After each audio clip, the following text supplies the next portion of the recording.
بسم الله الرحمن الرحيم ولا تقولوا لمن يقتل في سبيل الله أموات بل أحياء ولكن لا تشعرون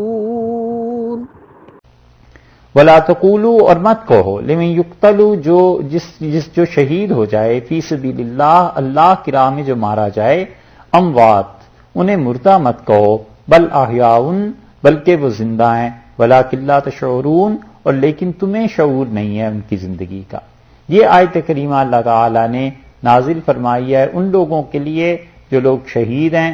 اللہ نے انہیں کہا ہے کہ تم مردہ نہیں کہہ سکتے، مردہ کہنا انہیں غلط ہے کیونکہ وہ شہید ہیں اور اللہ نے انہیں زندہ رکھا ہوا ہے۔ یہ مسلمانوں ہی کا عقیدہ نہیں، یہ یہودیوں کا بھی۔ جوئش انسائکلوپیڈیا میں یہودیوں نے اپنے شہداء کے متعلق بھی یہی کہا ہے کہ وہ زندہ ہیں، تو غالباً ان کے ہاں بھی اس بات پر وحی کوئی ہوئی ہوگی، اس لیے انہوں نے وہاں سے اخذ کیا ہوگا۔ بہرحال قرآن نے ہمیں یہ بتایا ہے کہ جو اللہ کی راہ میں شہید ہو جاتا ہے وہ زندہ ہے، اسے مردہ نہیں کہنا۔ شہادت کا سب سے اعلیٰ درجہ تو وہ ہے کہ میدان جنگ میں دشمنوں سے لڑتا ہوا مارا گیا، یہ تو شہادت کا ہے اعلیٰ درجہ۔ اور اس کے بعد شہادت کی قسمیں ہیں۔ رسول اللہ صلی اللہ علیہ وسلم نے یہ چاہا کہ ان کی امت کے اکثر افراد کو شہادت کا ثواب ملے۔ ایک ہے شہید ہونا اور ایک ہے شہادت کا ثواب ملنا۔ ایک ہے قرآن پاک کا پڑھنا، ایک ہے کہ سورہ اخلاص کو 3 مرتبہ پڑھا جائے تو 10 پاروں کے برابر اسے ثواب ملے۔ فرق ہو گیا نا۔ بالکل اسی طرح شہید کا ہونا اور معنی رکھتا ہے، اور وہ اللہ کی راہ میں ہے۔ اور ایک یہ ہے کہ ایک آدمی شہید نہیں ہوتا، بظاہر کافروں سے کسی سے بھی جنگ نہیں ہے، لیکن اس انسان کو ثواب ایسا ہی ملے جیسے شہادت کا ہے۔ تو رسول اللہ صلی اللہ علیہ وسلم نے 36 سے زیادہ آدمیوں کے لیے بتایا ہے کہ وہ بھی شہید ہیں، یعنی انہیں شہادت کا ثواب ملے گا اللہ کی طرف سے، اگرچہ ان پہ شہادت کے احکامات جاری نہیں ہوں گے، یہاں تک کہ انہیں مردہ بھی کہا جائے گا، لیکن یہ کہ وہ اصل میں اسے ثواب شہادت کا ملے گا۔ مثلاً حدیث میں آتا ہے رسول اللہ صلی اللہ علیہ وسلم نے فرمایا وہ عورت جو بچے کی پیدائش میں تکلیف سے مر جائے وہ شہیدہ، یعنی اسے شہیدوں کا ثواب ملے گا۔ حدیث میں آتا ہے من مات مبتون فہو شہید، جو انسان پیٹ کی بیماری سے تکلیف سے مر گیا وہ بھی شہید ہے، جو انسان دل کی بیماری سے مر گیا ارشاد فرمایا وہ بھی شہید ہے۔ رسول اللہ صلی اللہ علیہ وسلم نے فرمایا جو آدمی کسی چوٹ لگنے سے مر گیا وہ بھی شہید ہے۔ ارشاد فرمایا جو دیوار سے گر کے مر گیا وہ بھی شہید ہے۔ اسی طرح فرمایا جو انسان دک سل ہوتی ہے نا بیماری، سل سمجھتے ہیں، دک ٹی بی، ٹیوبرکلوسس، تقریباً وہی چیز بنتی ہے، ارشاد فرمایا وہ بھی شہید۔ اسی طرح کسی انسان کو کوئی ایسا حدیث میں آتا ہے دانا پھوڑا جسم میں نکلا جس کی شاخیں پھیل گئی اور مر گیا وہ بھی شہید ہے۔ کینسر کی ایک قسم ہے، رسول اللہ صلی اللہ علیہ وسلم نے بتایا وہ بھی شہید ہے۔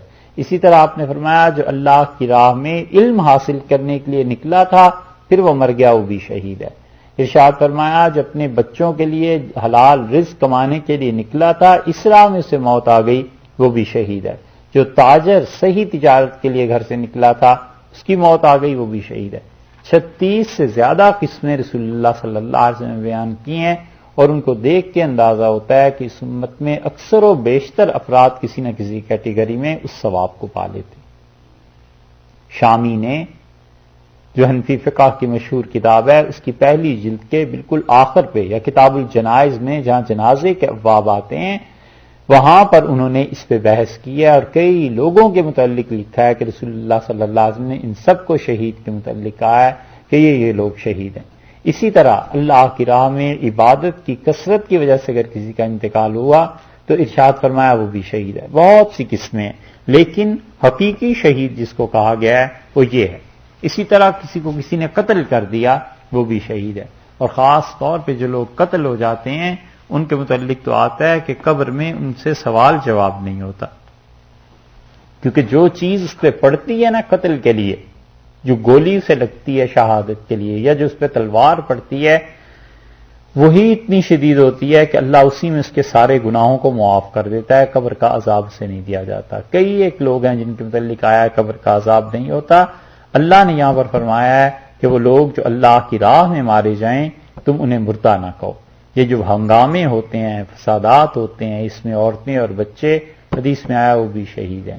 اسی طرح جو اپنی عزت بچانے کی وجہ سے اس کی خاطر وہ عورت اس پہ موت آ جائے وہ بھی شہید ہے۔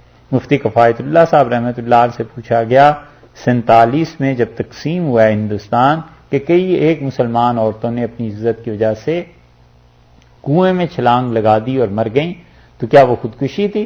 مفتی صاحب نے لکھا ہے وہ خودکشی نہیں تھی، اور وہ جو اس طرح کی موت ہے اس کے متعلق بشارت بھی آئی ہے، یعنی اسے شہادت کے درجے میں شمار کیا گیا ہے، اسے ہم خودکشی نہیں کہہ سکتے۔ اس طرح کی بہت سی چیزیں ہیں جن کے متعلق آیا ہے کہ وہ شہادت کے درجے میں پہنچتے ہیں، یعنی انہیں ثواب اللہ کے ہاں سے شہادت کا ملتا ہے۔ اللہ نے فرمایا کہ بل احیاء، بلکہ وہ زندہ ہیں، ولکن لا تشعرون، لیکن تمہیں شعور نہیں ہے ان کی زندگی کا، یعنی تمہارے شعور سے بالا ہے وہ چیز، تمہاری عقل سے سمجھ سے آگے کی وہ کیفیت ہے، مگر ہیں وہ زندہ۔ اور اسی کی تشریح مزید جو ہے اس سے بھی کہیں زیادہ سورہ آل عمران میں آتی ہے، وہاں ایک خیال رہا تو انشاءاللہ وہاں اس سے زیادہ بات کر لیں گے۔